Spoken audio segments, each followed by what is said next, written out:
تعال اقول لك ايه اللي بيحصل لو انت واحد من الناس اللي دماغهم بتعمل شات داون بعد الغداء.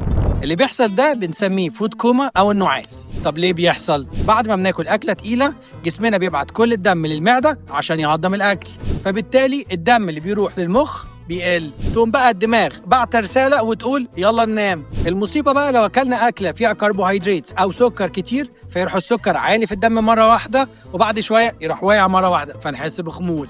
طب ازاي نتجنب ده؟ يفضل ان احنا نختار وجبات خفيفه ومتزنه، نحاول نقلل النشويات والسكريات في اكلنا. بعد ما ناكل نحاول نتمشى شويه، صدقني 5 دقايق بتفرق. اشرب ميه، الميه بتنشط الدوره الدمويه. طب امتى اقلق واروح للدكتور؟ لو النعاس ده بيجي لك جامد وبيتكرر حتى لو الاكله خفيفه او تقيله وبيجي معاه دوخه، محتاج تروح للدكتور. لو في عرق، زغلله، ضربات قلب سريعه، محتاج كده تروح للدكتور، لان ده ممكن يكون مشكله في السكر او اضطرابات في الهضم. عشان تبقى فاهم الموضوع مش كسل منك، دي طريقه جسمك في التعامل مع الاكل. علشان كده جرب النصايح اللي انا قلتها وهتلاقي نفسك فايق بعد الغداء. لو عندك اسئله اكتبها في الكومنتات وممكن تبقى موضوع الحلقه اللي جايه. انا بيتر واصف، صيدلي مصري من شبرا عايش في كاليفورنيا، ودي شبرا فونيا. اشوفكم الفيديو اللي جاي.